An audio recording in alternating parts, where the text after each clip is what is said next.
All right. What's going on? Welcome to the first edition of Ravens Online Gatekeeper Live.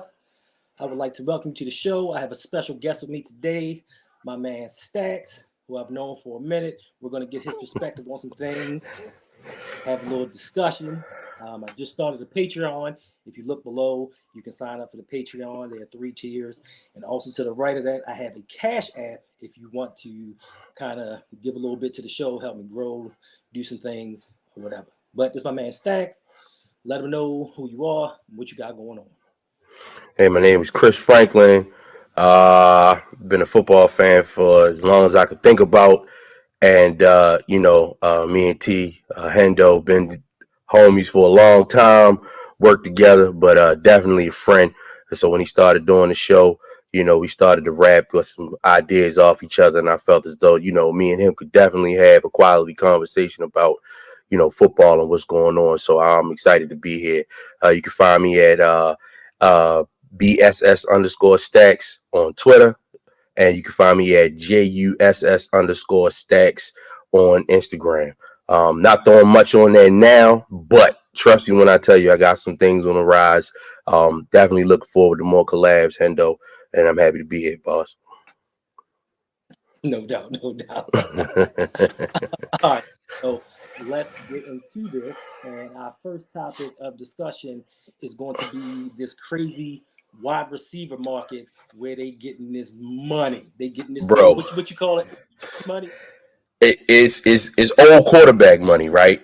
I mean, Right. if you really think about it from top to bottom, you got these receivers, right? They always say it's turned into a passing league in the NFL. The opportunity shares for most running backs is really declined. Most teams doing a running back type committee share, unless you're like a Jonathan Taylor or a Najee Harris type. That's a target funnel out the backfield, like a Christian McCaffrey, something of that sort. But these receivers are really starting to become the guys, so to speak, when you talk about an NFL franchise and their go-to players. And from an offensive perspective, the money is starting to match the production. And it's really gotten out of hand over the past few years, all stemmed by one contract in 2017 that I'm going to talk about, T.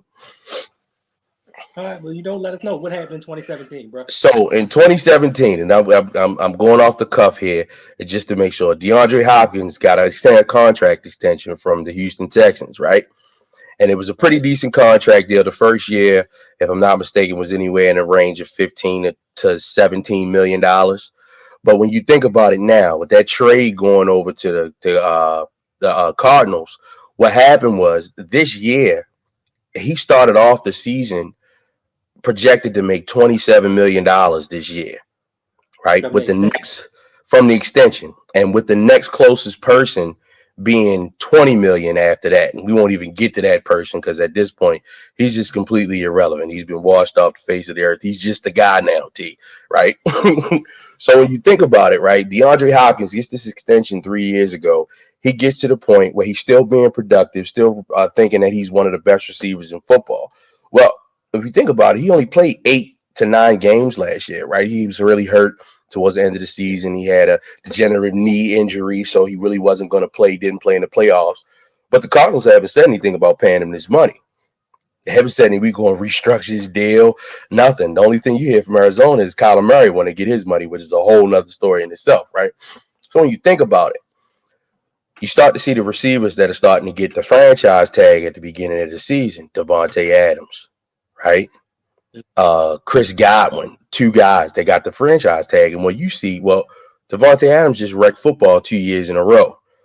If DeAndre Hopkins is going to make 27 million, he's on a franchise tag, and at the time was like 20.12 million. There's no way that he doesn't make that or upwards of that, right? Yep. So I put a tweet out, hey man, look out for these wide receiver contracts. If D Hop is getting 27 mil off of 8 games and Devontae's on a franchise tag, it's no way he plays on that franchise tag, right? So that was around March the 8th. I got the tweet out. Trust me, I took a screenshot of it because it's something that I just picked up and saw. This Devontae is like a Adams month gets, ago. this is about a month ago, right before it all started. Devontae Adams got traded to the Raiders, and he's sitting at $28.6 million per off of that deal, right? So everybody's like, oh man, it's Devontae. Like I said, the dude wrecked football. He was the offense. Wasn't targeted as much as he was 2019 I'm sorry, 2020 as he was in 2021 in the red zone. So his touchdown production had some regression there, which was as expected from like 17 to let's say around 11 to 13, depending on what he had last year. But the production is still there. Great quarterback, Aaron Rodgers. But when you look at what they valued him as from with the Raiders, man, you talking about 28 per, man. He makes more than a quarterback. Than a lot of them. A Than lot a of lot of them, quarterbacks. right? So you think about, let's just throw it out there. Joe Flacco's last year as the Ravens, he was making 27 per, all against the cap before he rolled out.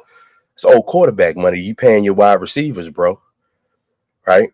Then take my guy, my favorite guy, my guy, one of my favorites, all time favorites. Always fight for him. You take Tyreek Hill. Okay. Tyreek Hill, if you remember, way back when he had gotten into a little bit of a situation with his son, essentially Yeah. took a pay cut to stay on the Chiefs. And when we look at it now, I can't remember the exact numbers, but he was considerably lower paid than most great wide receivers at that time. Took a hometown discount to stay with Patrick Mahomes.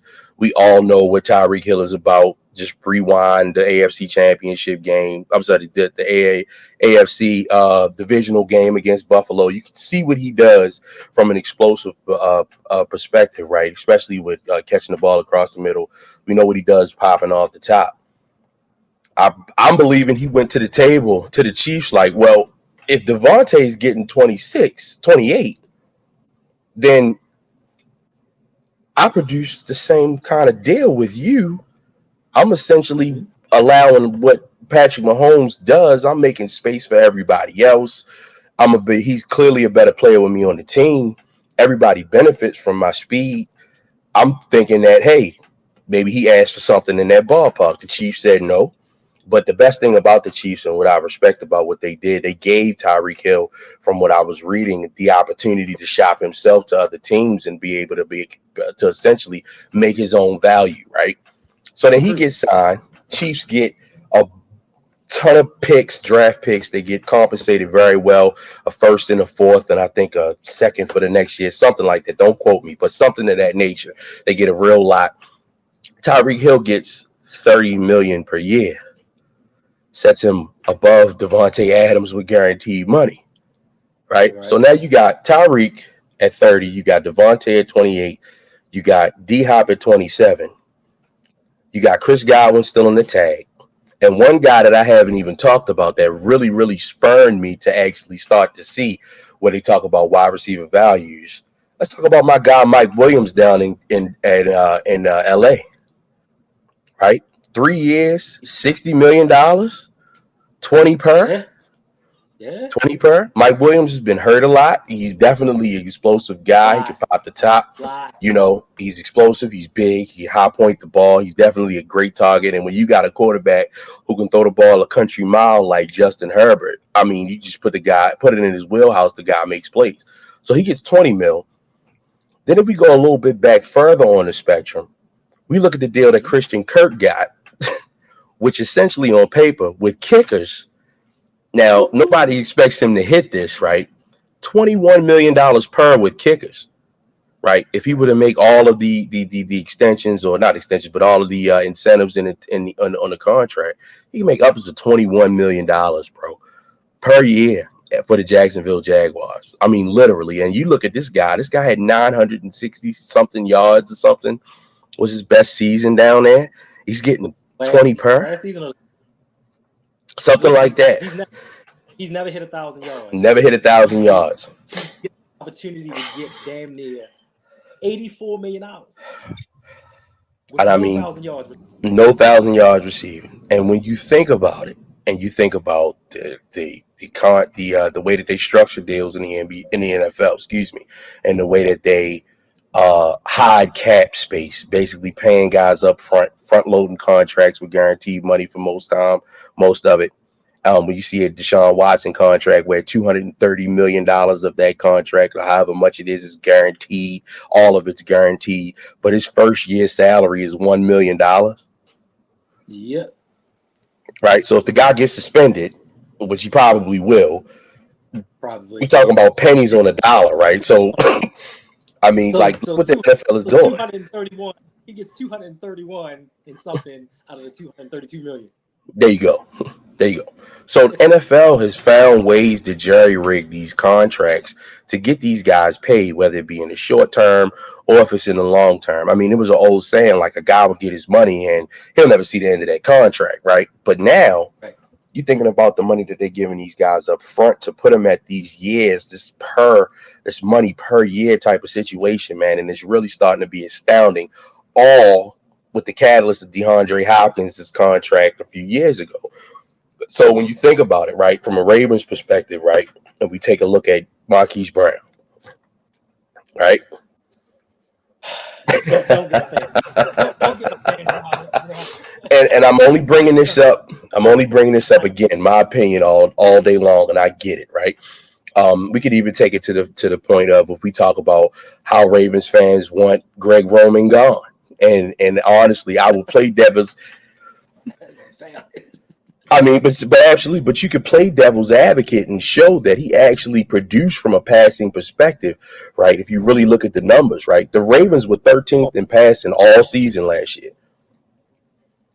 13th out of Chris, 32 teams, bro. Listen. Like I Chris, said, it's not a conversation most people want to have, T. But I'm trying to tell you, man, it's something there. we can have this conversation all day. Now, does this uptick in passing coincide with T. Martin and what's the other guy? Keith Williams. Keith Williams, right? So Does absolutely right. it coincide with that? Just as sure as we saw Lamar Jackson have great games last year, especially if I want to bring one up. Most people never bring it up, but the one against the Colts, the guy pretty much pitched the perfect game, right? He played horrible in the first half, but the second half he cut him up like a Ginzu, like it was bad, and won the game strictly on his arm. But when you look at it, right, when you think about it though, and you talk about production from a passing perspective, it's two sides of it, right? Something I like to call negative game script. If you got any DFS followers out there, a lot of people know what that means, right? If I'm a football team and I get behind 14 points, naturally I'm going to throw the ball because I got to catch back up. So they'll bloat some Right. numbers from that perspective. Not really that much, but it is shown that when you're playing from behind, you do throw the ball a little bit more. So you can take that in Oh, hold on. consideration. Okay, now hold on. To your point, right? Mm-hmm. Just like people like to say to us, you know what? Y'all had the number one rush defense in the league. That's because we couldn't stop the pass. So Bingo. yeah, Bingo. man. It's give and take.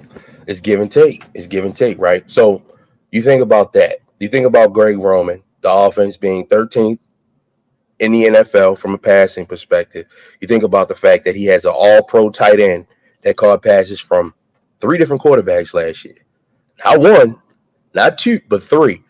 Then you have a secondary guy, Marquise Brown, that had 146 targets right now. Mind you, his ADOT, average depth of target, went down dramatically when Lamar got hurt, right? So he started to catch more screens, more bubble passes, and things like that. But the production is still there, right? 1,000 yards, right? So you got 2,000-yard receivers on your team and an all-pro tight end. And then you have Hollywood Brown that has numbers on par with my next guy on the list who just got his extension a couple days ago or a day ago, Mr. Brandon Cooks. Right? Mr. Brandon Cooks, Mr. Back-to-back 1,000-yard seasons. Now that one, yeah, yeah. But you got to think, like, when you look at his stats and you think about a guy, Brandon Cooks is definitely somebody who popped the top. But you're talking about a guy who had, I want to say, 80 and 90 catches respectively over the last 2 years and 1,000 yards both years. He was essentially the only passing offense mostly for the Houston Texans.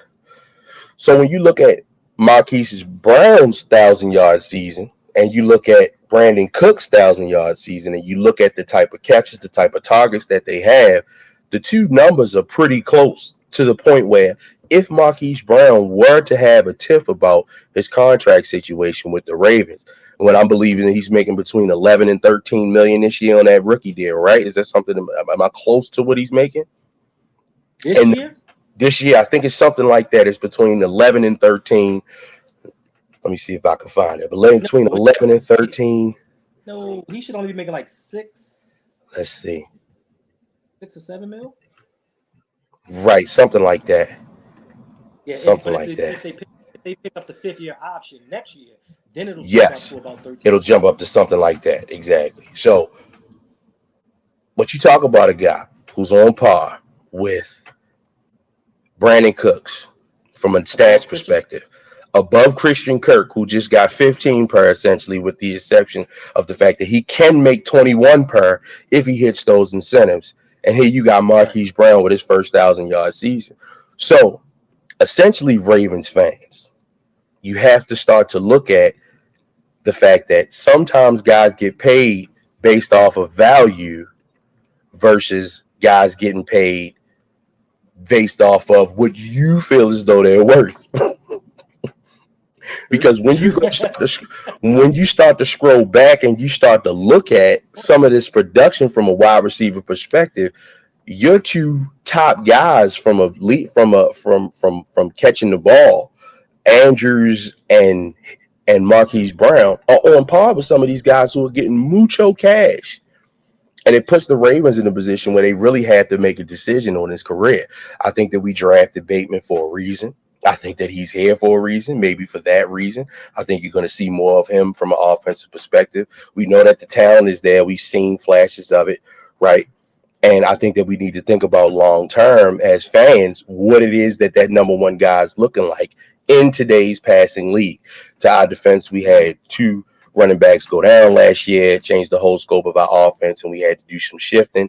But from a passing perspective, right, if you look at it, out of 32 teams, we're in the top quarter, the top third of the league almost. And it's something there. I'm not saying it's all there, but it's something there. And if I'm Steve Bisciotti and I'm taking a look at it, I'm thinking or hoping if I got a short leash on G-Row, it could go either way, right? I'm hoping for the better, but it's something there, T. Like I said, it's something there. I mean, it, it is something there, but I think it's all fool's gold. I think that from looking, and I always have to go back to 2019. 2019, we hit them with this offense that they weren't prepared for. Right, Now that right. year was over, and people said, "Oh, I see what they're doing," and they're minus 2 tight ends, which Yes, really, I think that really hurt us the most. Once that happened, Greg Roman never said, "You know what? Let me go and start to design an offense around Lamar," because Lamar was not an RPO guy at Louisville. He was a pro style quarterback. Now, my biggest problem with John Harbaugh is you keep picking the same guy, and people keep saying Giro can get fired, but he's only going to bring in another Giro type clone, another Marty Morningwig, another Mark Trestman. He's going to bring in these same type guys running the same type stuff. And I think Lamar's like, "Look, bro, I'm tired of being the running back, the fullback, the quarterback. Like, come on, fit your offense around the talents that you have." We don't use Marquise right. right. And I get frustrated with fans because they love to say, "Oh, he drops the ball, he doesn't do this." But if you look at Mark Andrews' 3rd year, he dropped the ball. He had issues, but come his 4th year, all pro. Now Hollywood is heading into his 4th year. Let's see what he does. Let's just give him a break for this 4th year, see what happens. And hopefully, if it goes right and Greg Roman says, "You know what, let me do things a little different," we're going to have to pay Marquise because I like him. Like, he fits a role on his team. Forget number one, number two receiver. He fits his role and he does it well. I agree. I'm really bullish on what Marquise can do. If the Ravens decided to bring in another veteran wide receiver, I wouldn't be so hell bent to stop it.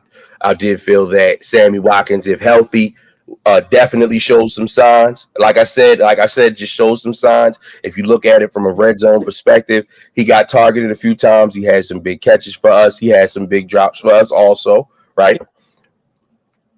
But one thing about the drops of Marquise, he was nowhere near the league lead in drops last year. No, Oh, nowhere near, it, nowhere near. it's only it's only magnified because we don't throw the ball as much. That's the only Exactly, reason that exactly. it's magnified. People sit there and say, "Oh, he dropped this ball and we could have got this and that," but they don't say anything about when he keeps drives alive. When he Right. helps, he helped us Raiders game. Like, I mean, not the Raiders game, the Colts game. He helped us win that. Nobody said nothing then. It's always about what he didn't do. We, as Ravens fans, we always love a guy till we gotta pay him. Right. When it comes time to pay him, then it's, "Oh man, he ain't what we thought he was. We can go out and get something cheaper." We are conditioned to be cheap. We'll pay And my what guy. And what Ravens fans don't understand, and I hate, because this is something that really drove me to learn about a little bit more, not to have a full understanding, but just a little bit more about the business of football, right? When you look at it, right, the Ravens, naturally, we take care of our guys. We pay the Well, guys who are good. grown We really do. If you look at the too people much. who are getting paid on the team, we do, to sometimes to the chagrin of the natural order of things in the NFL. But we pay our guys. We're usually a competitive team. I mean, to be picking 14 in this year's draft, when you look at long term and you look at a large scope of work from the Ravens, this is like the highest we've picked in a long time, man. Like, so you really got to understand it. You got to take it. It is hard to win in the NFL, right? It is hard. It's tough to win in the NFL. I'm not making any excuses by a long shot. But when you talk about paying guys, and I wouldn't pay that guy, I wouldn't pay this guy. It's 32 owners in the NFL. They Right. collectively bargain, and what that means is that they break down almost $11.5 billion or something of that number, to that magnitude, before they even get to, brought to you by the Baltimore Ravens. $360 million goes to each team. That's just off of TV money. TV money. So when a guy is good enough to be paid astronomically in a in an industry where the average career is less than 5 years, and the Right. NFL makes this buku money. So if a guy plays 5 years, he may make $10 million. Well, multiply 5 times 360 million, and that's how much every owner made or the teams made individually. And you're talking about, you don't want to pay a guy. You don't want to pay a guy. The guy shouldn't be making that much money. Now, it's my opinion, but I'm not going to the stadium wearing a Steve Bisciotti jersey. Facts. You understand what I'm Facts. saying? You know what I mean? I want these guys to be good. I want them to do something with their careers. I want them to blossom. I feel like all of them should get as much money as owed to them. You know, if you want to take a home downtown discount, that's up to you. But I'm not going to That press is for that. And if you don't, so be it, because you got your own family to deal with. You know what I'm saying? right. And it's Right. understandable. I just we just got to think about that when we start to think about the people who we root and cheer for and say this is our team. Just think of it from a different perspective, and I could be on a one side of it, but long term, back to our first point, wide receivers is making old quarterback money, baby, and ain't nothing nobody could do about it. So so with that turn of events and the turn of events with Deshaun Watson Woo, and his fully guaranteed contract, right? fully guaranteed. I see a turn and a shift. I mean, even Bisciotti was like, I don't think this was the right time to fully guarantee a contract, because what's going to start happening is it's going to be a turn towards like the NBA. Now, the salaries might not get as high, but it's going to start to be where these players are starting to get fully guaranteed contracts off the board. Most physical sport, shortest term career. Why should they get all the money that they can? I agree. I think that the Deshaun Watson contract, essentially, for lack of better words, pissed off every owner except for the Cleveland Browns owner who gave him the money. Because when you start a whirlwind like that, in the NFL, it's a see me saw league, and everybody else thinks that, well, if that's what they had to do to get that type of talent, maybe we'll have to do it too. Um, and I But think, sorry, but what happens? But the problem with that is when you do fully guaranteed contracts like that, the owners have to set that money aside. Like it's not a right, payment plan. So right, we put it in think escrow. we Yep, think of a lot of these billionaires. But you got to think, if I got $1 billion and I'm paying Lamar 260, and I got to take 260 and set that right there, and I can't touch it, it hurts a lot of the owners. So that's why they don't want to see it, because it's hard. It's sad to say that a billionaire can't afford a fully guaranteed contract, whatever's coming forward. excuse me, Tony, if I haven't lost any sleep over the fact that they have to put I money feel, aside. I I mean, feel like, bro, like, that the world that you live in is that you have the most popular sport. You make money off of every seat in the house. People are coming to see your product, regardless if you want to see it or not. And obviously, the money is there. If a player dictates that his salary should be as such, it should be paid. And whatever lengths that you have to go through to do it, you should just do it, right? But I want to piggyback, segue into the fact that, let's think about what 8 is going to do from a contract perspective, right? I mean, because this is the type of situation like when you look at the top 5 guys, right? And I'll be kind of quick. You Right? look at the top 5 guys in the league. You got Rodgers, you got Watson, you got Mahomes, you got Josh Allen, and Mm-hmm. the fifth one, I believe, if I'm not mistaken, is Kirk Cousins. I believe it's Kirk He Cousins. just signed. If He just signed an extension. So yeah, he's getting there. He's I believe it's Kirk Cousins. So when you look at it, right? If Deshaun Watson is making what he's making, and Aaron Rodgers is at 50, the salary cap, I'm not the salary cap, but the franchise tag is a average of the top 5 paid at the position. Okay. right. So with him being at 50 and Kirk Cousins being around like 39, the franchise on Lamar could be anywhere from 42 to 44 million dollars for just Right. 1 year at the quarterback position. Okay. Naturally, if the Ravens extended him, if they gave him some money up front, it will open up cap space for us. It will make him happy. It would be great. It's a two-part question. Do you feel as though Lamar Jackson is worth the money? When we look at the top 5, the only thing that he doesn't have over Rodgers is a Super Bowl ring and multiple MVPs.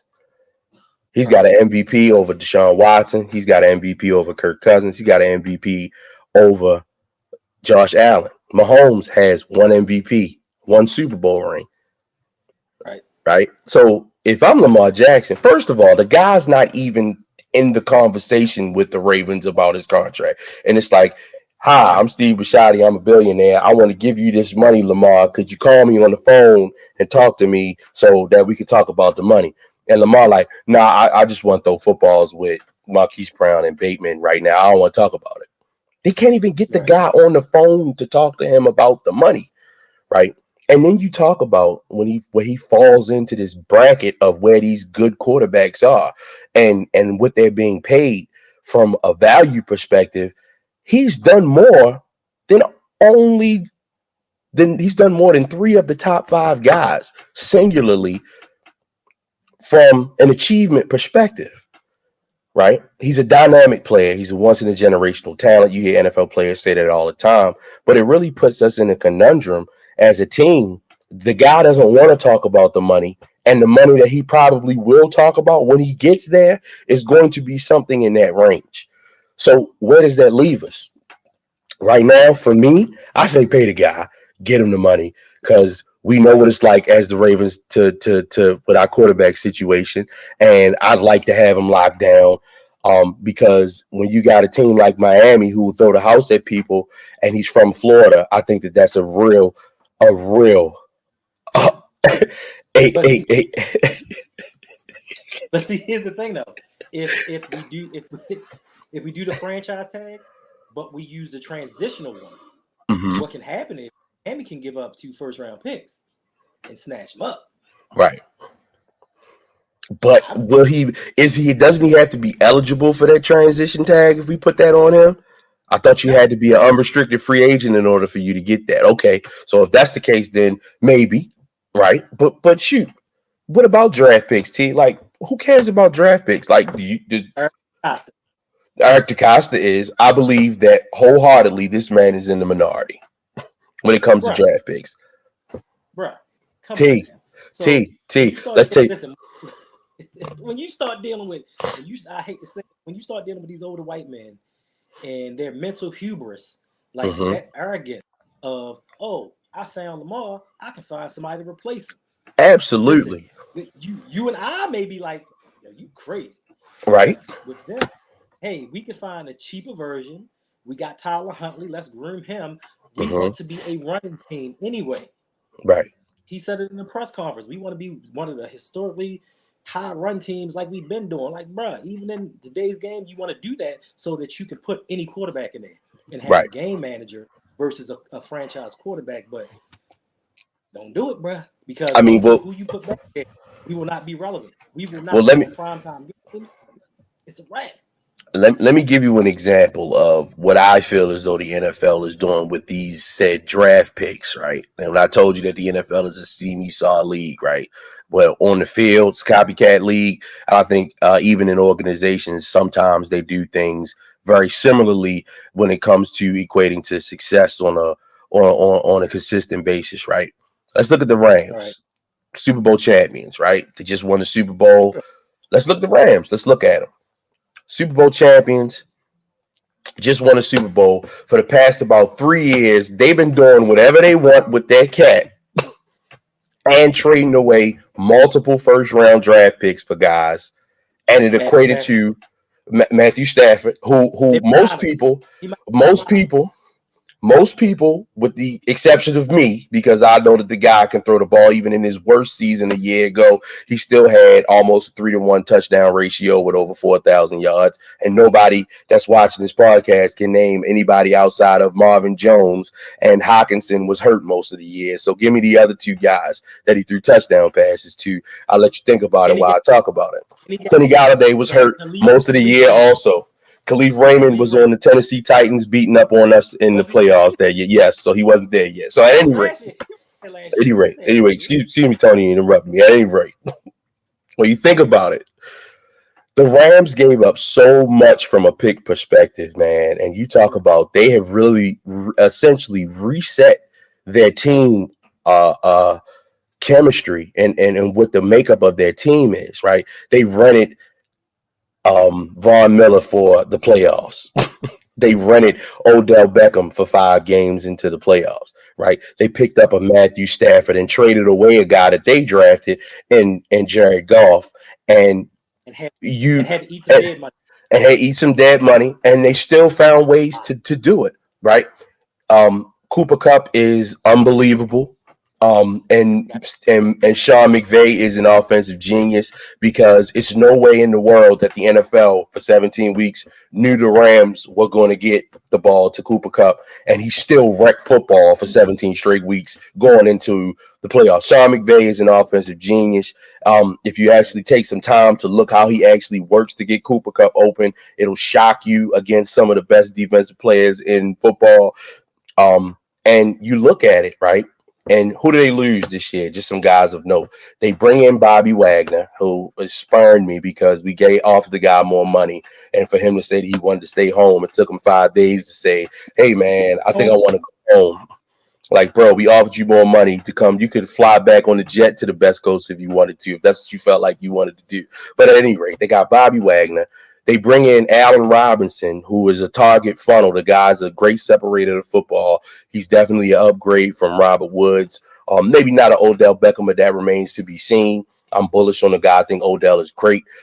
But Allen Robinson has shown with lesser quarterback play that he could be a really, really good wide receiver, had some really, really good seasons. Somebody that I was considering maybe the Ravens could bring in last year, but the Bears franchised him. They bring in Allen Robinson. They bring in Bobby Wagner. They lose Von Miller, but they just got a Super Bowl ring out of all of these trades, right? They're not picking in the first round. They might not even be picking in the second round, if I'm not mistaken, right? And they're perfectly fine with where they are, right? Quarterback's lifespan, if you're able to protect them, is going to stretch out a little bit longer. Matt Stafford may be there 3 to 4 more years. Heck, the GOAT is still clearly playing at a high level. Tampa Bay being the top passing team by volume and by production last year. Okay.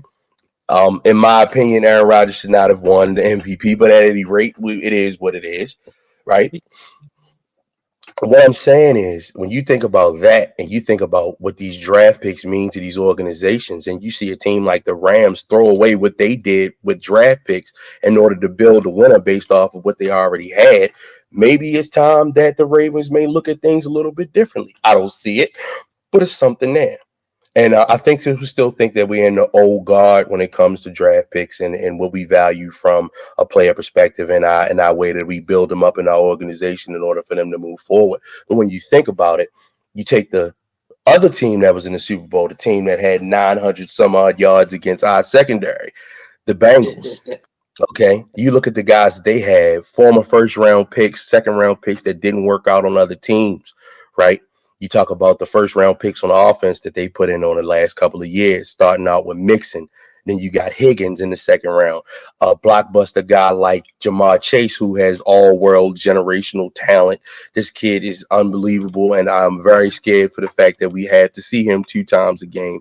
And then you bring in the smoothest, coolest, most cocky. This guy is he's unreal. Joe Burrow wrecks his knee last year, comes back, and continues to wreck football like nothing ever happened. If you look at his numbers before he got hurt, the way that the Bengals were throwing the ball, the guy would have had some really gaudy numbers on a bad team last year if he wasn't going to get hurt. And he came in and he kept it going, and they made it all the way to the Super Bowl. And you look at it, they had some losing seasons, and they were able to build in the draft.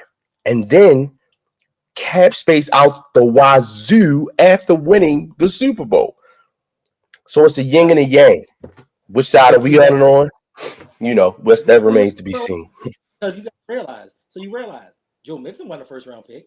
Not at all. Second round guy. Yep. He wasn't a first round pick. Second round guy. Boyd wasn't a first round pick. Now, second round guy. Took T instead of Patrick Queen.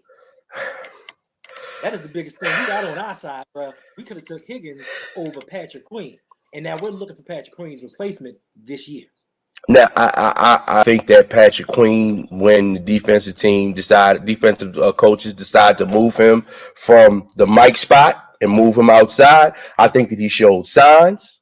I think that he showed flashes. I do. I think that he still missed some tackles. I think that we're hard on him because of the depreciation of the secondary over time. I think that, you can go back to the Rams game and Cooper Kupp shook him like a bad habit, and it was bad because he was just the guy out there. But right, okay, this is my problem with Ravens fans. We praise him from going from bad to below average. Right, he's a first round pick. He's not some guy we got in the third, fourth round. He's a first round pick. And we're praising him for being below average. Right. Come on, bro. I got you. And I also can't stand a grown man that block people on Twitter just because they say things about you don't like. Like, he's famous. He's famous for blocking Twitter. Like, come on, bro. You can't do that thing.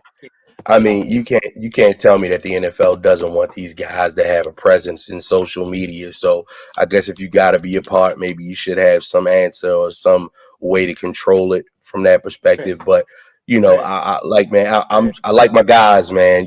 Queen is one of my guys. I just want to see him. I want to see him blossom. Chris, if I come to you on Twitter right now and be like, yo, you don't tackle right. You need to tackle better. Blocked. What? All I said was you can't tackle, bro. And you know you can. Oh, man. Man, oh, man. He got beef with a seafood restaurant, bro. And the seafood restaurant won. Maybe he was allergic, bro. I don't know, man. Maybe he was allergic or something, but it's a bad. He said crab cakes is bad. And it was like they might be bad, but at least we know how to tackle. And we know how to guard and tighten out the backfield. Like, what? Oh, man. It's hard to come back from. I think that our defense is in flux right now. It'll be interesting what happens in the draft from that perspective. What guys are going to come in and fill some of the voids. Marcus Peters is clearly going to be a part of the team. Humphrey's coming back. These guys got some bouncing back to do. We had some holes to fill. The defensive line, whether it be edge guy or even in the middle, we haven't had that figured out yet.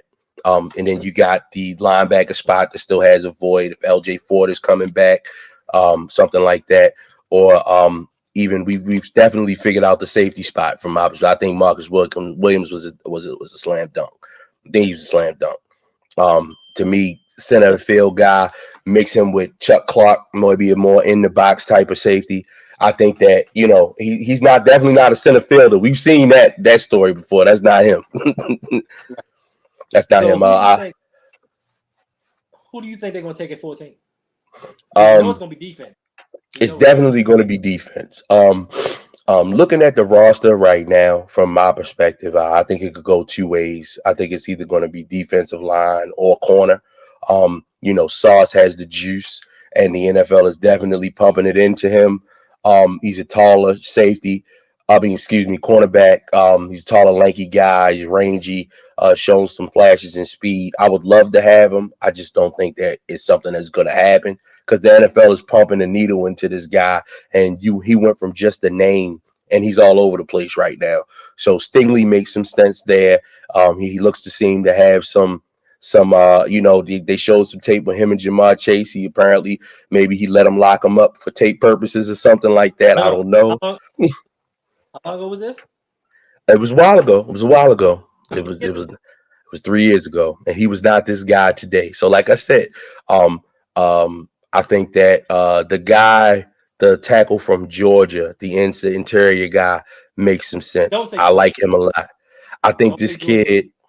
I think Jordan Davis has the type of quickness and talent that we need from a middle perspective, especially since, from what I can see defensively, we like to set the edge. We don't send our guys crashing into the quarterback. And I think him getting some pressure through the middle makes some sense. And he's a good run stopper.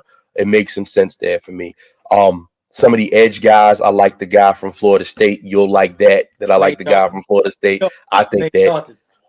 he is dynamic. I think that he can step back and he can even play in the flats. He can cover a little bit. I think the kid has real talent. I would like to see that too. So I either think it's definitely going to be corner or defensive lineman for sure.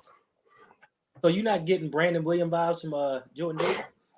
I'm not, because the kid is tall and he's athletic, man. You saw what he did at the combine, bro. I mean, you can't teach 6'8", 4'7", 40. Like, the kid can move, man. He can move. Brandon Williams But let isn't me that guy. let me ask you this question: when is he going to run a 40 in front of an offensive lineman? He's not. Never. He's never. But that shows the athleticism that he has too. And it shows that he has some quickness, some pop off the line, and he's a big body. I think that if we pressurize, and I mean, because we just went through the blitz Blavens defense with Wink Martindale, right? Where we blitzed almost every Right. down, even in the most unprepossessing situation that cost us the game. And you talk about a guy who maybe can get some pressure from the middle. If we get a guy like Bowser back healthy, able to get up the field, and we've seen flashes with Owe, maybe we keep him in the game more than 9 snaps a game and allow him to get a rhythm and make some plays instead of If dragging he can, on him when he only has 5 stacks. if he can stay healthy. If he can stay healthy. So it's some things there that I'd like to see. Again, not in the room, just a fan like you. From my perspective, I think it's some moves that can be made.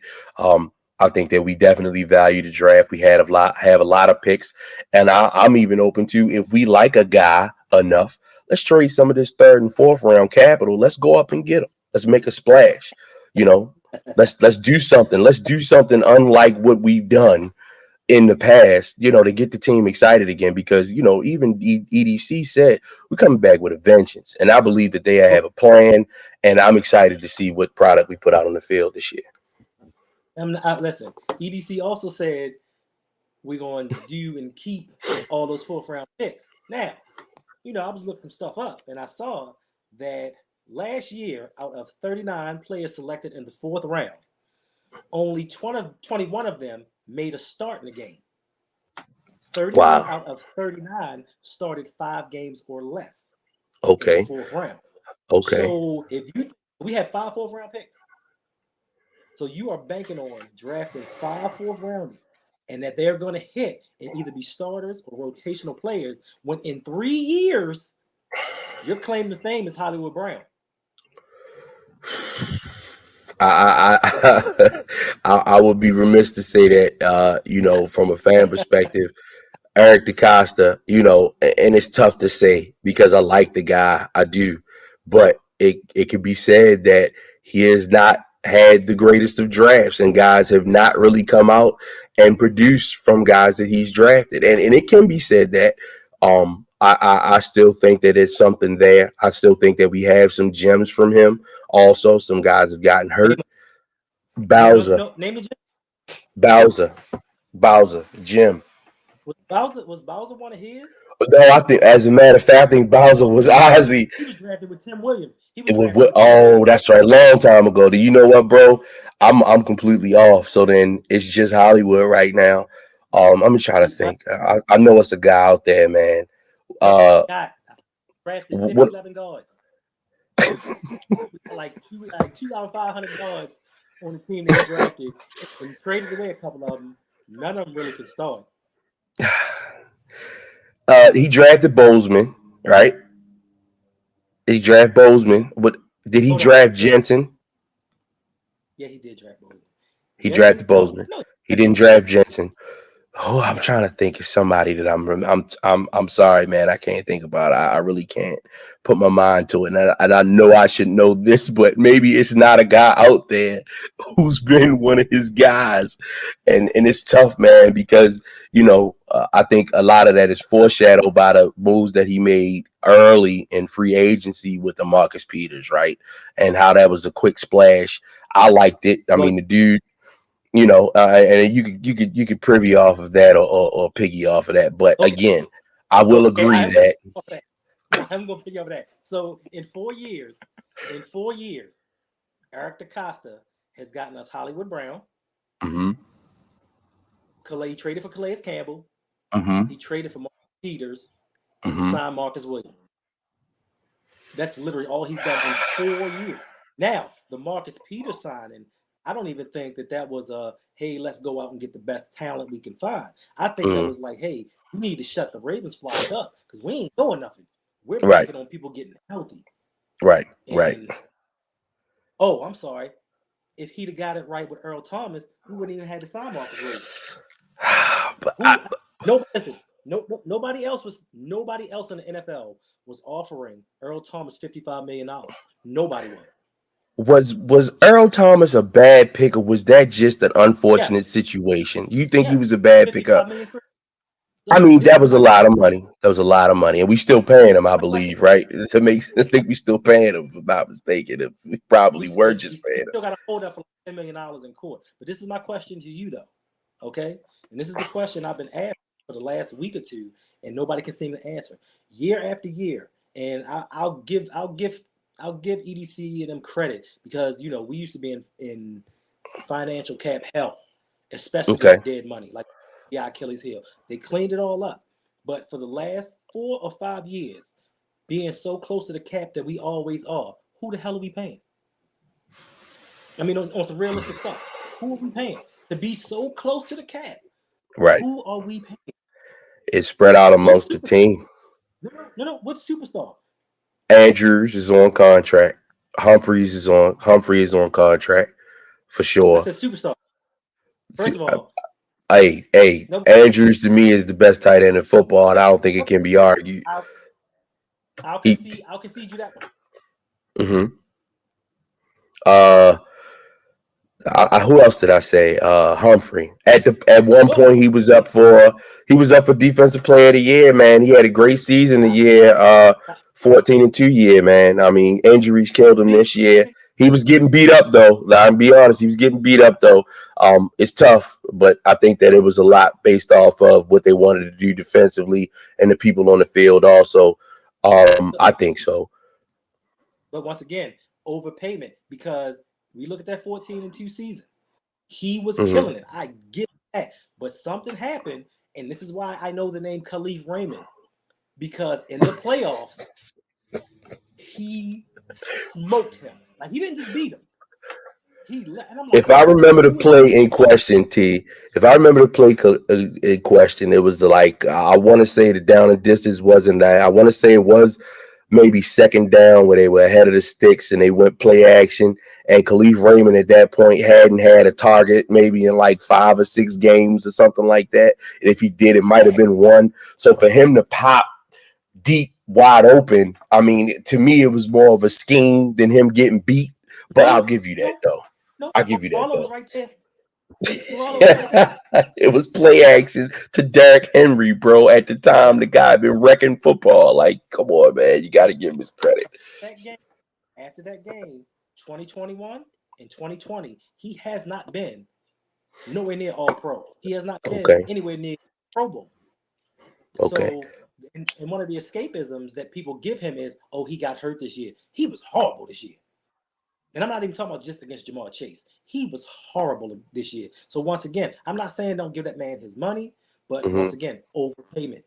Over $100 million for that dude. We pay our own. I give them credit for that, but they do overpayments, and that's why we never had money.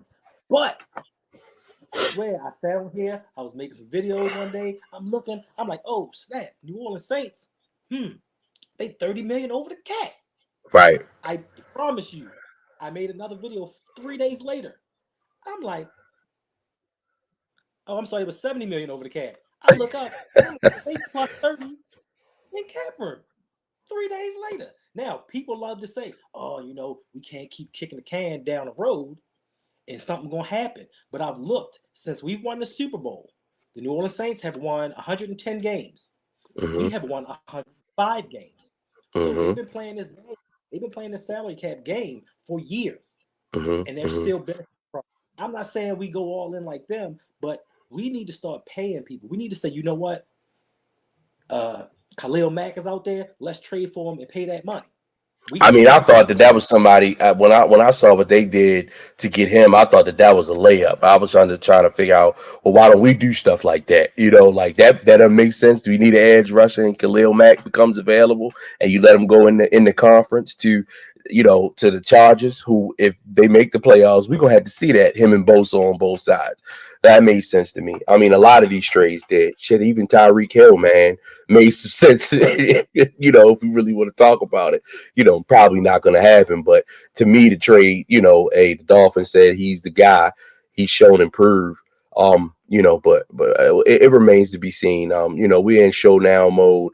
The Ravens are not a team to show, and since we've been in contention to be somebody that tanks. So I think that long term we'll see the draft is a telltale sign of where the organization will want to go. Like I said, I do believe we go defense. The only offensive player that I'd like to see us take if it was there is the guy Wilson from Ohio State. I mean, I just think he's that dynamic, and I think he's going to be the I like first that. wide receiver taken off the board. Huh? Greg London. Greg London's gonna be the first one off the board, bro. Who? Greg London from USC. From USC? No, I'm taking it away. We had to get back to that. T. I'm gonna take Wilson, man. I think he's a better a better product, a little bit more polished, and I think that he Is played he on not? the team. I mean, he played on the team with 3 first-round draft picks at wide receiver at Ohio State last year. Because Smith and Jigba was the best out of all of them, and he's coming in next year, and he'll probably be top 3 pick, most definitely. I think Who's without a shadow Smith? of a doubt. At number 11, rerun the Rose Bowl when the kid had almost 300 yards receiving and 4 touchdowns. That kid's he's probably the best out of the 3. And then you got Olave, who's the burner who just showed out at the combine. And Listen. then you got Wilson, who I think is the best out of all. Okay. It was the best last year. Okay. I give you all that, but I have certain mistrusts in the NFL, Hmm. and two of those trusts are Florida, University of Florida wide receivers, Okay. and Ohio State wide receivers, minus Scurry Terry. I give Scurry Terry that.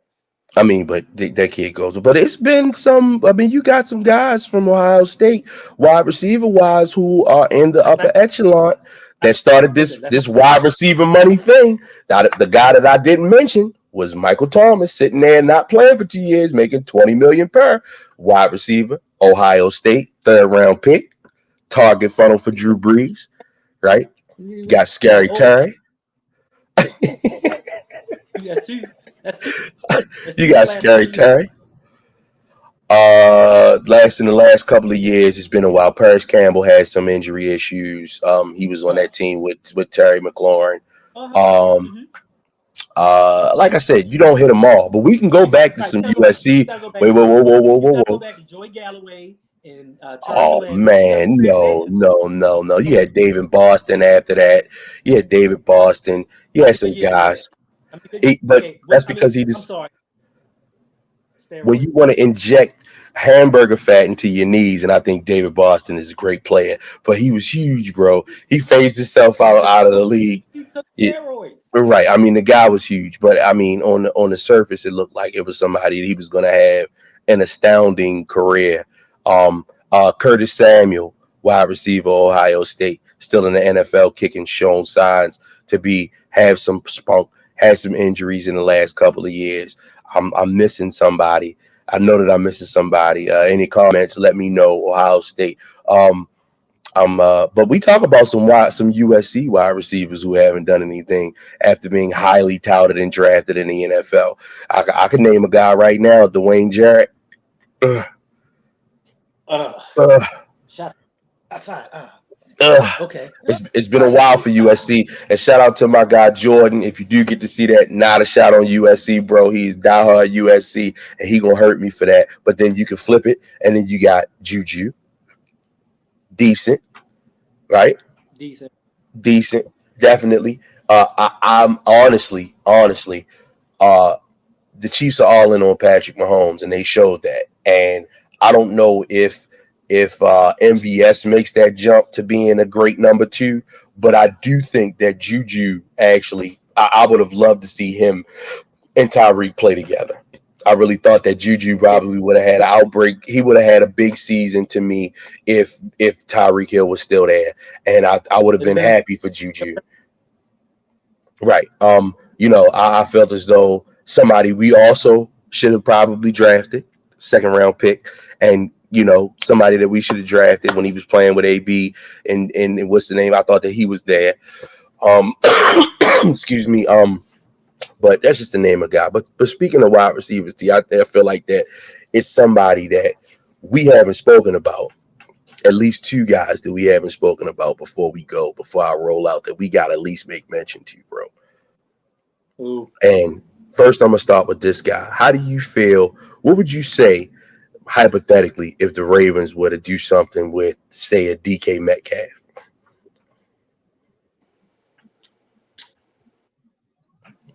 It depends on what we gave up for him.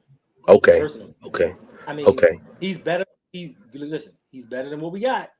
Like hmm all those Tylen Wallace, Prochet, Duve loving saying we need to get them on the field. He's Listen, 100 times listen. better. But before you go, I will not take any. Oh, Eric DeCosta drafted Prochet, and yes, I think this kid is. I think this kid can go, and I think that he's going to take a step above next year. And if you roll back the tape, I'm gonna just go. The number one secondary in football last year was the Denver Broncos, and this kid He cut them ate up. He ate them up. oh I yeah. think I was really excited to see him. I thought he should have played more last year. But go ahead, not to cut you off. Oh no. Oh no. You good? No. Oh no. I'm Yeah, a crochet. I'm a crochet yeah. accuracy fan. Prochet I'm is on it, line man. I football think all the time. But my point is, DK Metcalf is 100 times better than all them dudes put together. absolutely, But absolutely. I also think DK is limited. He's limited Okay. in his route tree hmm and his concentration. Like he sometimes is not in on football, Right. especially when he's not getting the ball. But like I said, depending on what we have to give up, oh, you damn right. You put him. You put him, Hollywood, Bateman, Andrews, and God forbid we draft one of them tight ends or something. You put them on the field, unstoppable.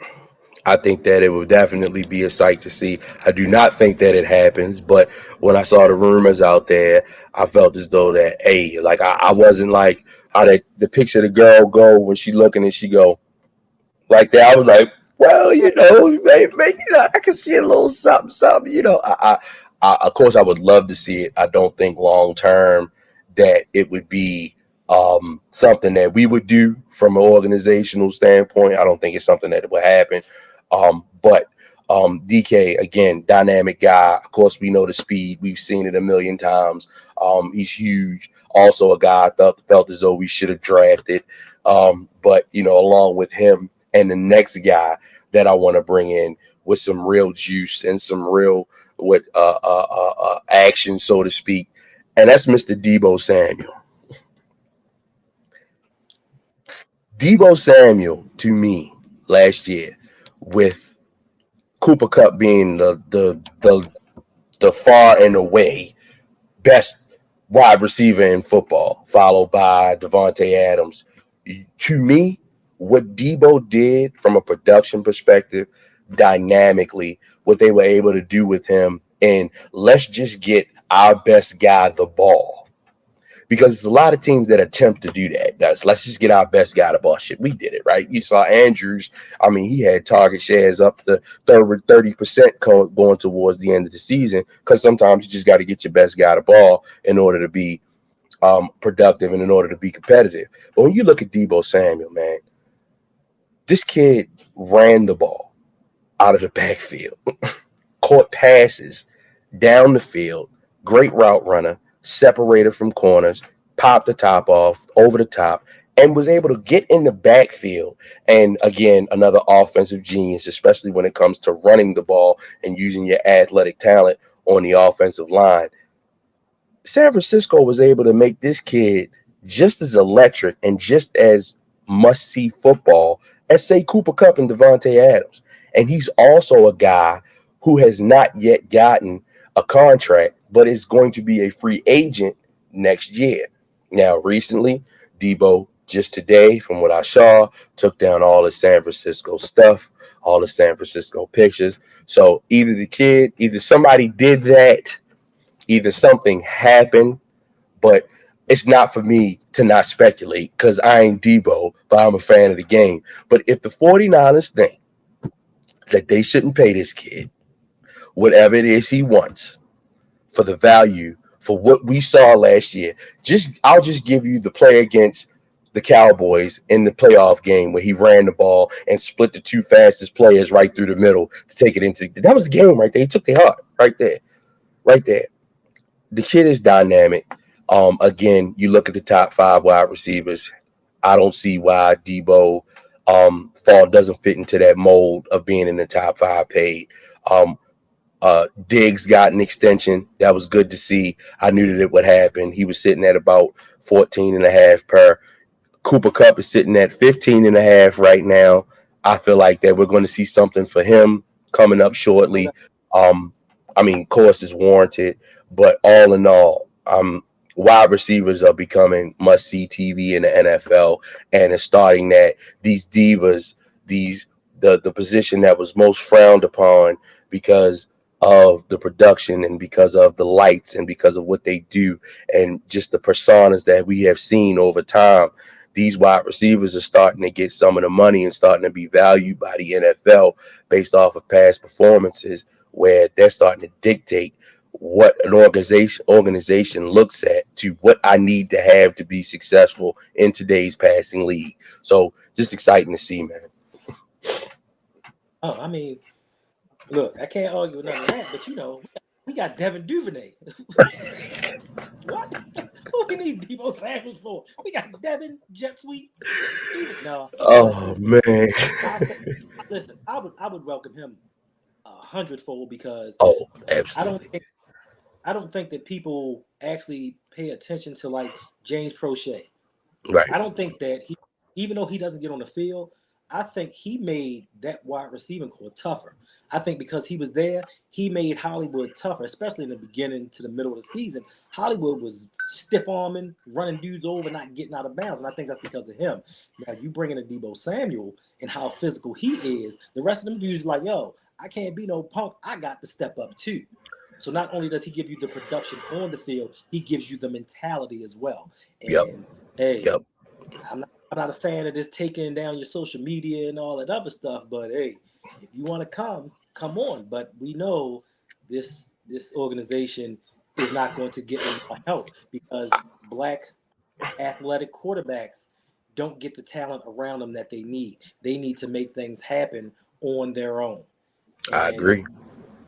that's why I don't I foresee mean, anything. Because look, the the last 19 in the Ravens jersey, I don't think anybody wants to remember. So I think that if we want to do something about that with this kid, I wouldn't mind personally. You know what I'm saying? So, let's just I mean, hey man, let's call a spade, bro. bro, Like, li- you know, listen, why would you think they would do that? We could have got DeAndre Hopkins or Stephon Diggs for a second round pick. yep, yep.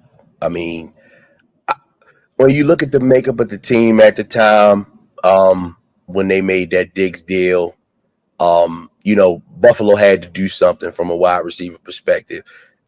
Would be us bringing in DeAndre Hopkins would be similar to when T.O. got traded to us and he didn't want to come, I think.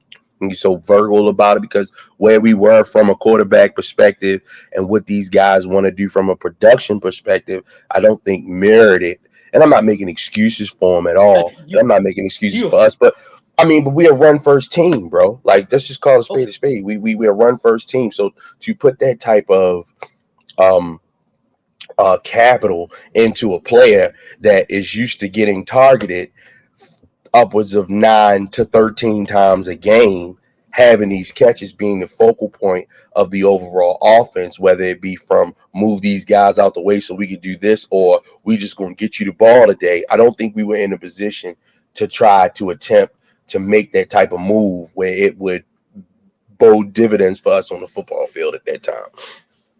But we Okay, should have but drafted Diggs in the first place. If we'd have drafted Diggs like yeah. his mother would have said so, like his mother said so, we would it wouldn't even have had this problem. So I mean, Now he was second fiddle. He was second fiddle in Minnesota.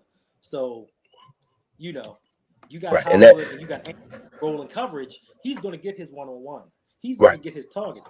But my biggest issue is now that we were kind of putting these pieces around.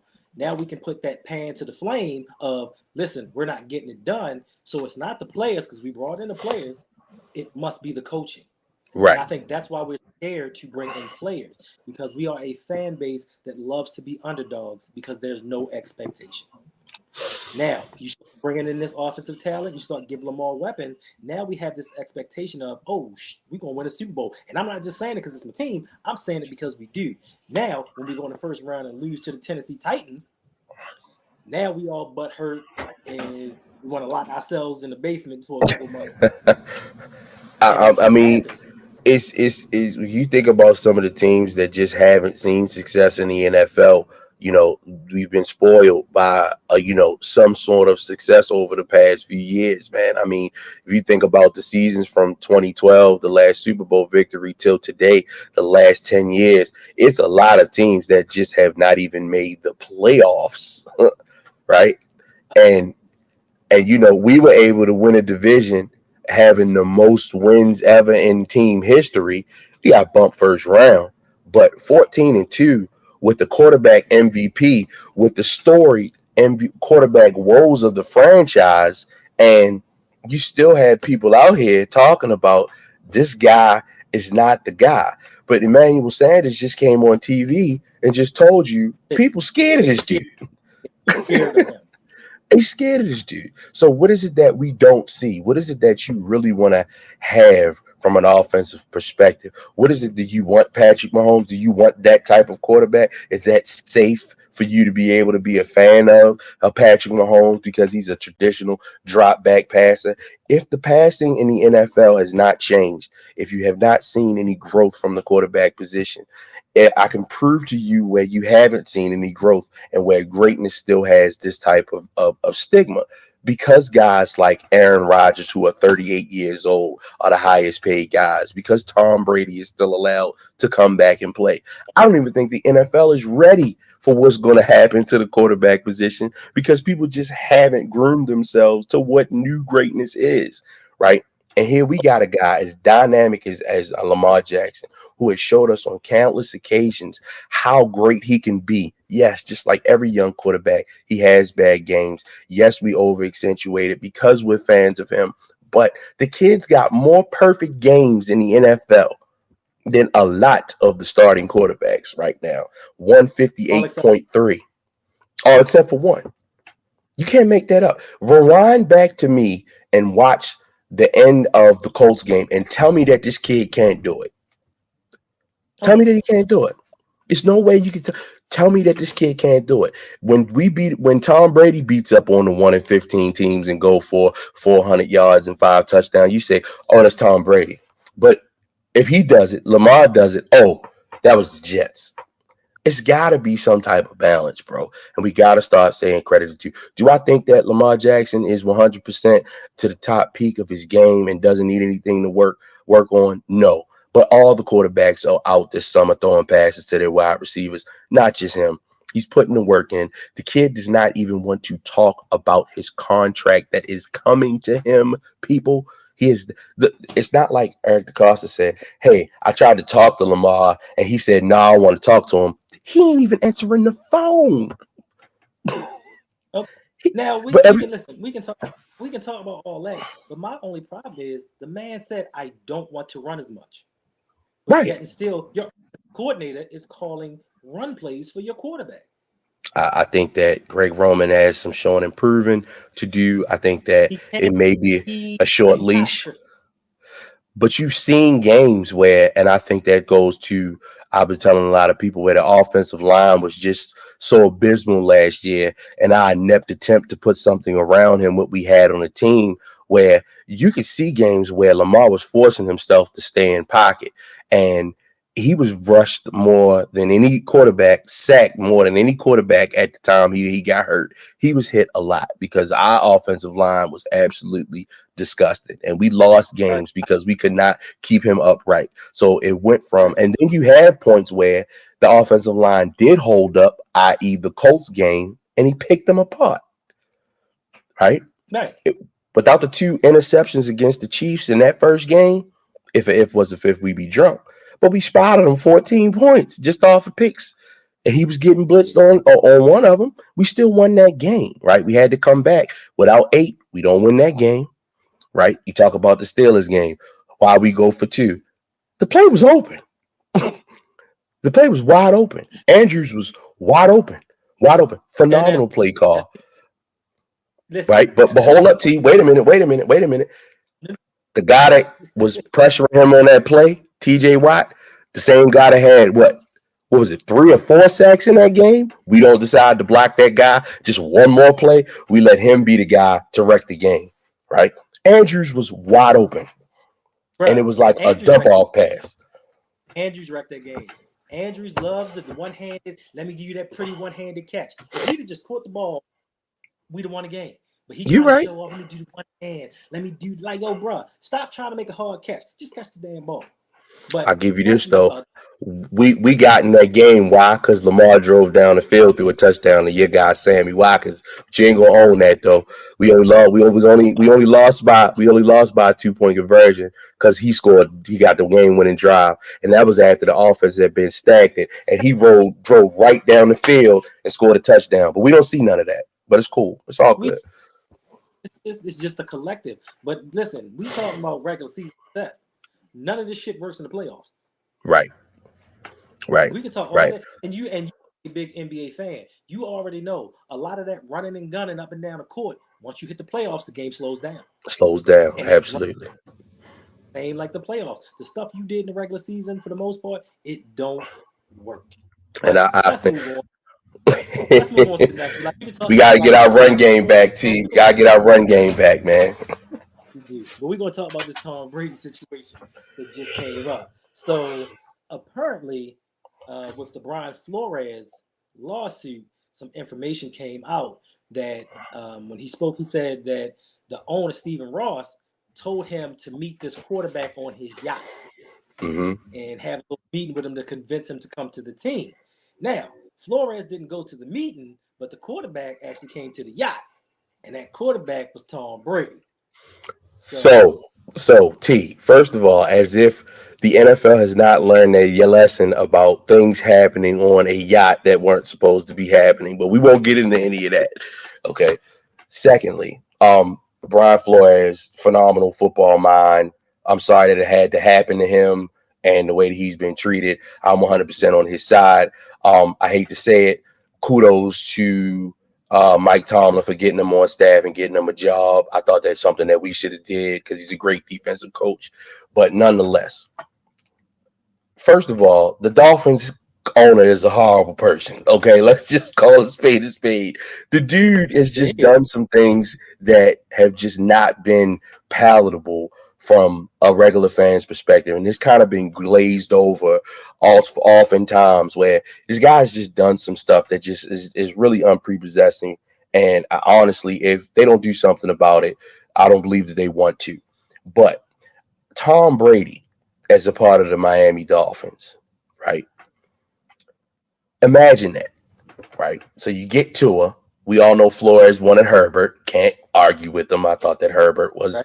the second best quarterback in that draft, and Burrow was going number one no matter what. But I thought Herbert was the next best guy. And clearly we can see that there's a distance between the two.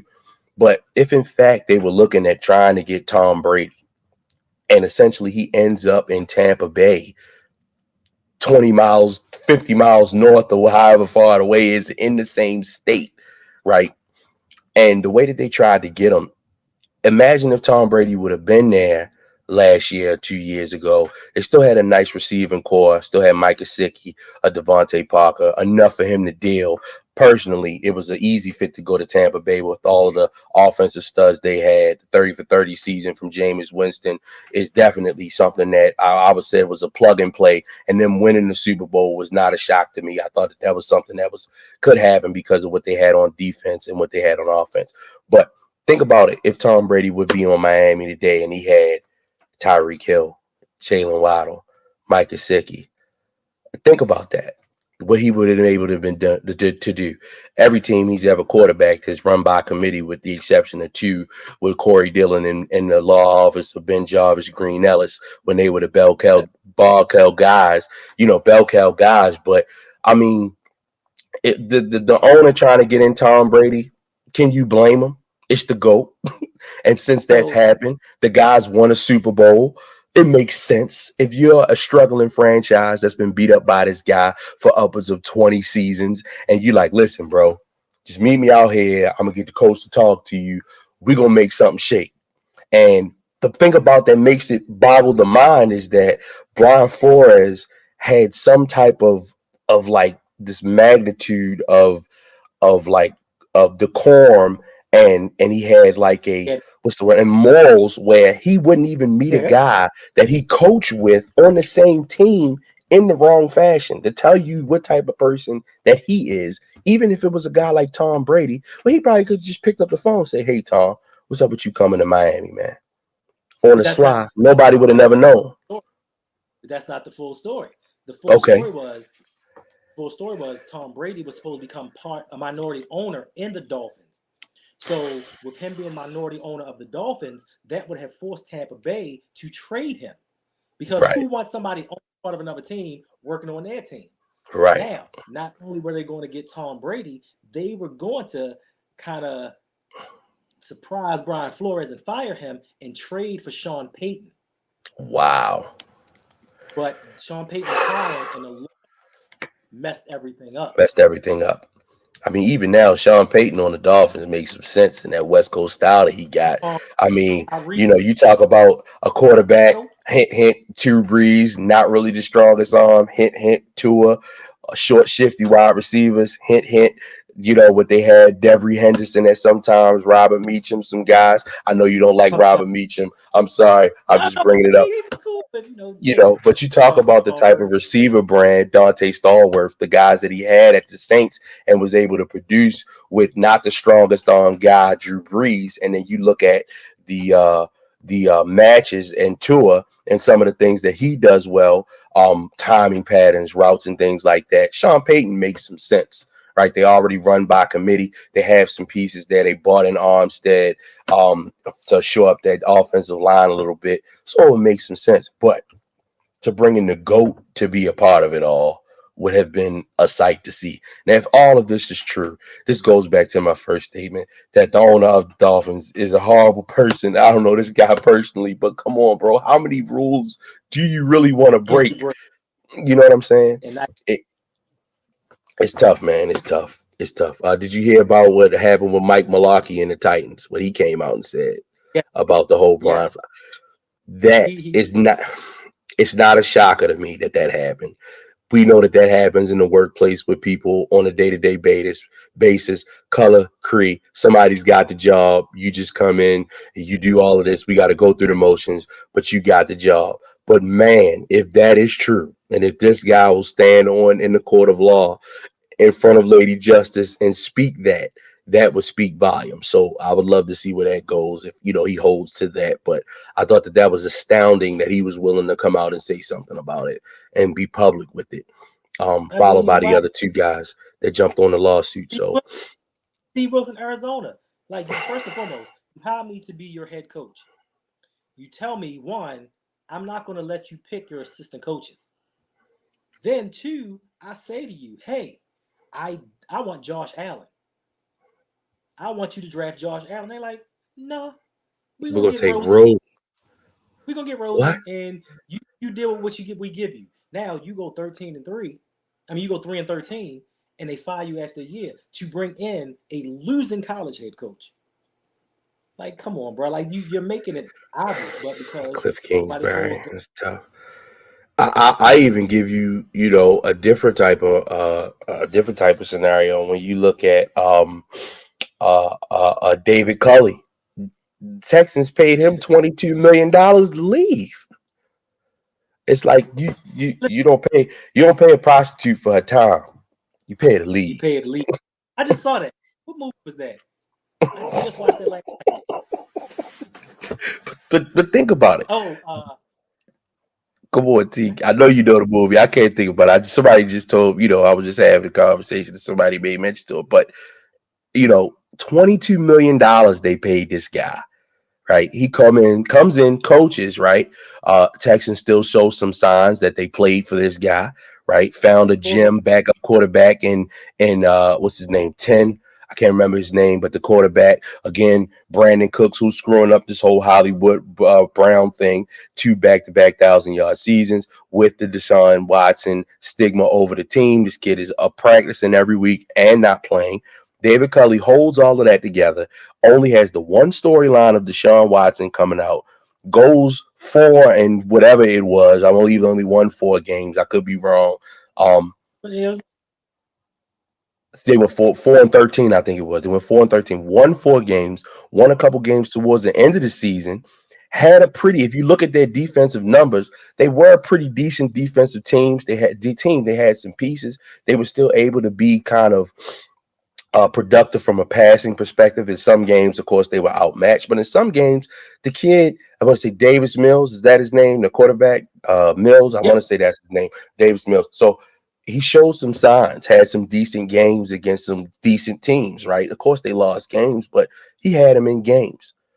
David Culley, the coach, the only thing that he talked about with Houston was the fact that, from what I could remember, was Deshaun Watson wasn't playing and he had all this stuff over his head. So you bring in the guy, you make him a first-time head coach. He's a minority in Houston, right? And you pay him $22 million to walk away. And he knew it from day one. Oh yes, I Wow. mean he was a horrible head. He was a horrible head coach. He shouldn't have been a head coach, but hey, get your money, I bro. mean, But the let's movie, bring in this listen, the guy. movie was Four Brothers. The movie was Four Brothers, and the Yes. dude was like, "I like how you do business." That dude.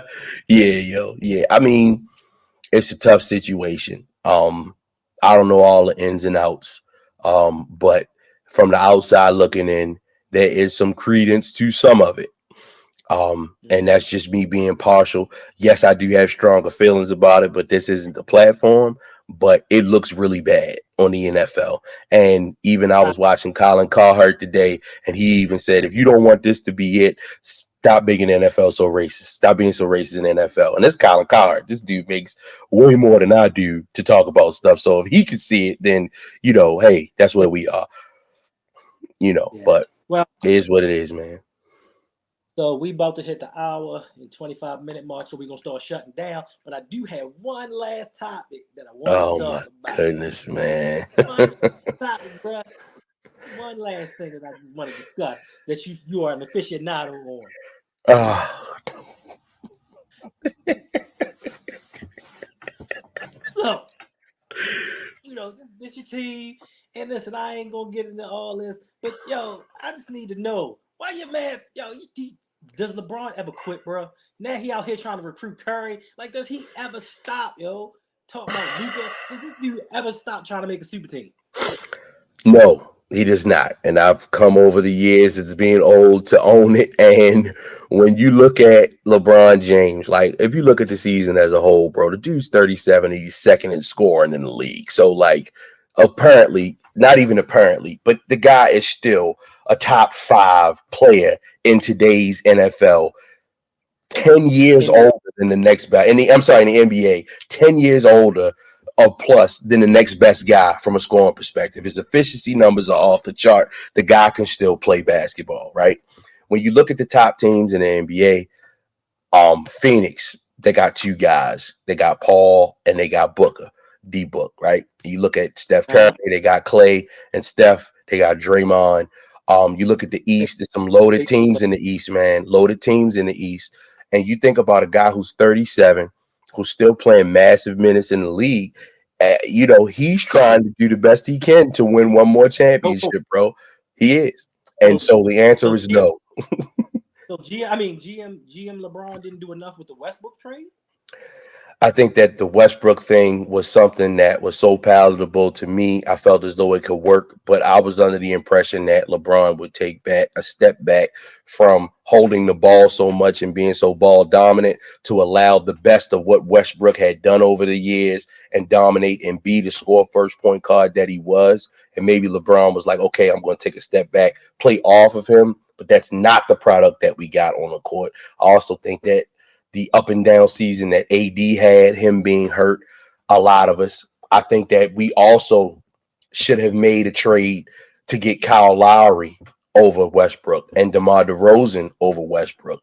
The combination of the two for that same salary what Westbrook was paid made a lot of sense to me. And you've seen the success that both have had on their respective teams, Chicago and Miami. Ultimately, man, the guy, I mean, for from a career perspective, he's one of the greats. Not gonna get in who's the best, but he's in the conversation. Yeah, He's gonna most definitely. surpass, Kareem Abdul-Jabbar next year for points. Do I think he's earned the fact to play GM? Maybe not to this point, but there was a time where it could be argued that, hey, if he's going to play on the team, he's going to need what he wants. Today, I don't think he may not have the same respect on bringing guys in and making things work. But hey, he did it. It didn't work. I'd love to see him bounce back. But if you turn on tape of LeBron James from a personal, just that guy and what he did in the NBA this year at 37 years old, I take it every year and roll with it. And yes, I am a LeBron fan, so it is what it is. But I'll take that. Whatever. You gotta take the good with the bad, man. Did you get the information about Anthony Davis? Far as what and what he said, I know he said we led the league in starting lineups. No. So starting next season, he's changing his name to Street Cool. Attire. He's gonna be called Oh, Street Attire from like Meta World Peace. He's gonna have Street Attire on the back of his jersey because that seems to be all he wears. what I'm going to say to that is that Twitter will not let me down, and I'm here for it. So it is what it is. It's gonna be bad, but whatever. The dude is great. He's a once in a generation talent. He's When healthy, he struggled with that over the years, but it is what it is, man. I ain't talking about what the guy. I mean, shoot, man. When Meta World Peace changed his name, we ain't care. We just knew Kobe wasn't gonna get beat up by him no more. Let's get the chip. You know what I'm saying? Like it don't matter. We got to get Paul Pierce out of there. So let him deal with that clown. You know what I mean? And Ron Artest, man, great defender. Help win a chip. But Anthony Davis, man, I'm not one to tell a guy what to do. I just like him see him play a whole season without any traction, any trepidation. And right. hopefully, next year they can bounce back. I don't think Westbrook was a good fit. Of course, I was excited to see how it would work. And now seeing the finished product, good God, I wish we never would have did it. But LeBron James, like I said, missed the playoffs, but second in the league in scoring at 30 points a game and 37. I mean, say something bad But about it. I can't. But he missed the playoffs badly. It's not that he just listen. What did they add? 3 extra spots. I mean, He's but still.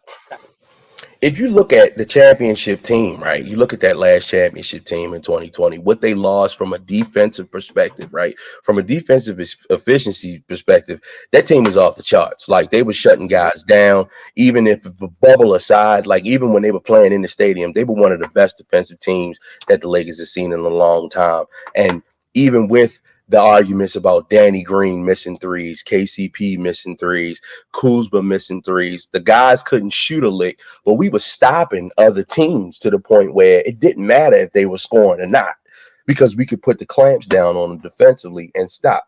And so letting all those guys go from a defensive perspective, when you look at the starting lineup, Malik Monk is a shoot first guy.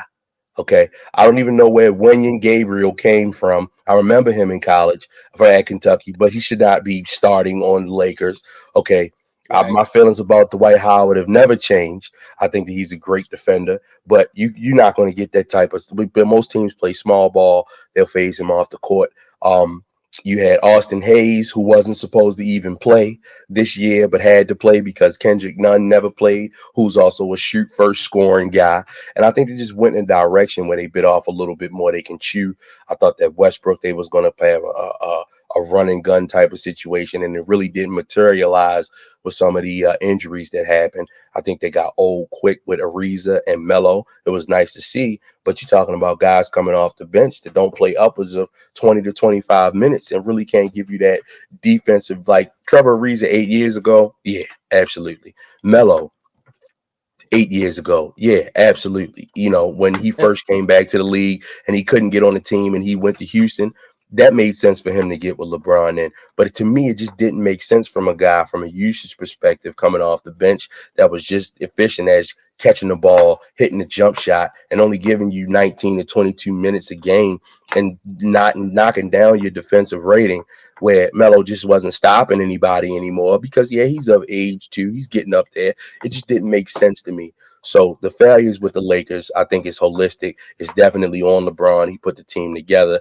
He performed personally, and for once, I'm going to say, yeah, dog, you did yours, but the team sucks, so you don't get no accolades from me. But I will say, to be second in the league in scoring, and if he would have kept playing and not sat out the rest of these games, he probably would have led the league in scoring.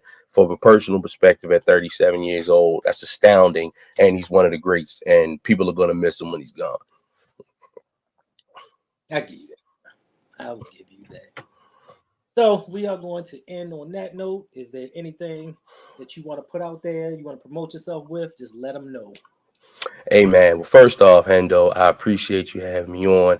This is a lot of fun. Looking forward to being back soon, brother.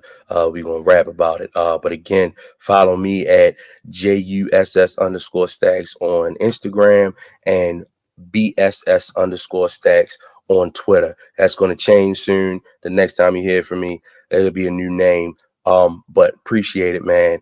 And if you ever need me, you got me, boss. And I got plenty more to talk about as the season goes on. So whenever you ready, bro, just holler at me. No doubt. I thank you for coming, and we will see y'all next time. Peace.